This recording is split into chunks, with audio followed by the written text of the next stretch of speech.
Hello guys, দেখো আজ সুন্দর করে রেডি হয়ে সেজে নিয়েছি আর মাম্মামকেও সাজিয়ে দিয়েছি। কোথায় যাচ্ছি?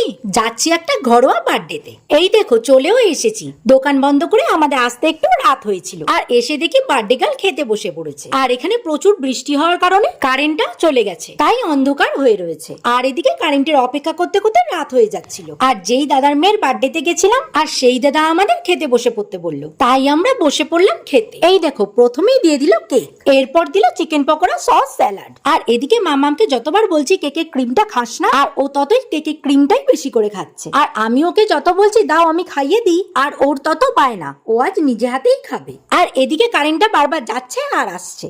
আর এই দেখে দাদা বলছে কারেন্টটাকে কি আজকেই বারবার যেতে হবে?